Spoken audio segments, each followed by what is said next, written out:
GTA Vice City was released in October of 2002. It's been almost 2 decades since, but the game is still adored by GTA fans to this day, and seen as one of the greatest video games ever made by many a critic. You play as Tommy Vercetti in a fictional city based on Miami, after he's been released from prison. Building a criminal empire, he works his way through the city to shut down his opponents, seizing power and exploring plot points heavily inspired by real-life people and pop culture heavy hitters. So today we're taking a closer look at the game with our list of the top 10 Vice City surprising facts.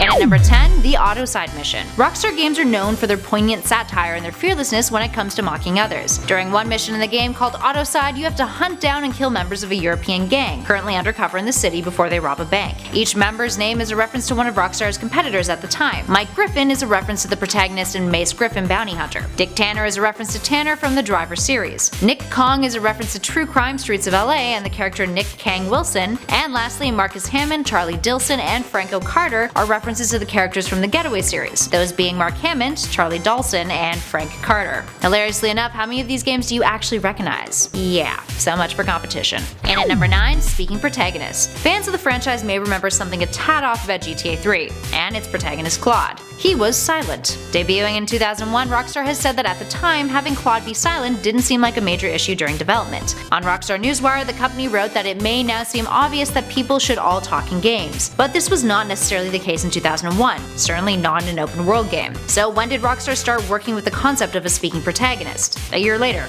in Vice City. Tommy Vercetti is the first protagonist to ever speak in a GTA game, and he was voiced by quite the talent, but more on that later. And at number 8, ROCKSTER video games. In Ocean Beach, there's a storefront located just north of the Pole Position Club. It's called ROCKSTER Video Games. Rockstar with an E, not an A, and is an obvious Easter egg to the company itself. It features a small Rockstar logo in the window of one of the doors, along with several characters of theirs: 8-Ball, El Burro, Kenji Kaysen, and Maria Latour. It's not the only reference to Rockstar either. In Tommy's room at the Ocean View Hotel, you can find a poster with the GTA 3 protagonist Claude on it. And fun fact, there's also 2 other posters in that room parodying famous movies as pornos, featuring Candy Sucks, who is played by actual porn star Jenna Jameson in the game. And at number 7, the KAUFMAN cabs. While playing the game, you encounter a cab company that you can buy called KAUFMAN Cabs. The company is actually named after actor Andy Kaufman, who passed away in 1984. Kaufman starred in the television series Taxi, and the layout of the depot in the game also matches the layout of the Sunshine Cab Company from the show. Up next, number 6, Mr. Moffat. Often in films or TV, smaller characters that were part of production can often be left on the cutting room floor if found unnecessary during post. This happens in video games too.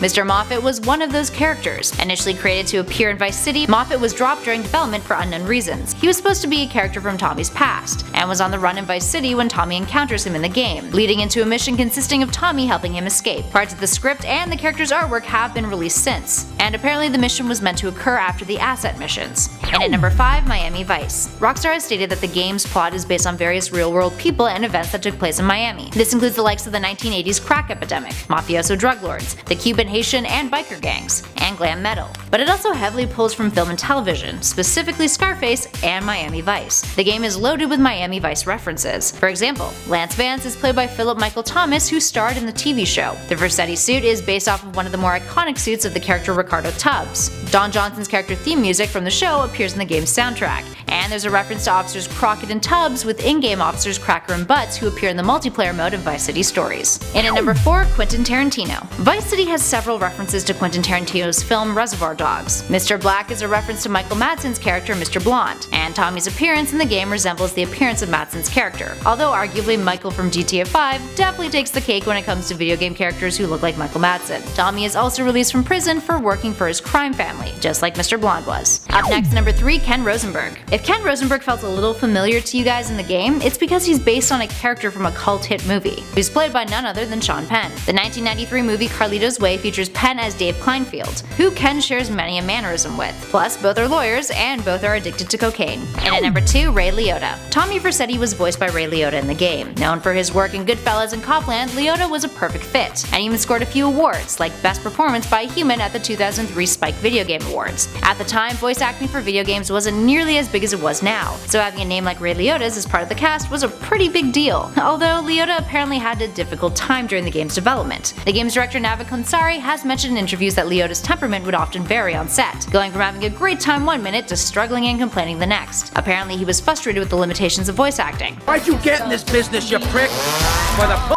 that's why. and later was displeased about how successful the game was, believing that he was underpaid. And finally, in our number 1 spot, based on Scarface. As we mentioned before, Vice City is heavily influenced by Scarface, so much so that Rockstar paid homage to the film by recreating certain parts of it in the game. The Diaz mansion looks just like Tony Montana's in the film, with the final mission involving a big shootout just like in the movie. Apartment 3C in South Ocean Beach has an Easter egg to the film, specifically the scene where Tony is forced to watch his friend Angel be killed with a chainsaw in a bathtub. Tommy's character is another obvious allusion to Scarface. Both characters are exiled, both rise to power in Miami by using violence, both have short tempers, both work as contract killers and kill their collaborators, they both build an empire, taking their ex-bosses' empires, and of course, that shootout in the mansion. Only difference is that Tommy walks away alive, and he's not Cuban. Alright, there we have it guys. Are you all big fans of Vice City? Do you think that the rumors about a return to Vice City in the next GTA installment could be true? Let us know your thoughts in those comments below. If you dug this video, please show some love by hitting those like and subscribe buttons, and don't forget to check out the playlist currently flashing on your screen for some more great gaming vids. In the meantime, thanks for watching. I'll catch you all in the next one.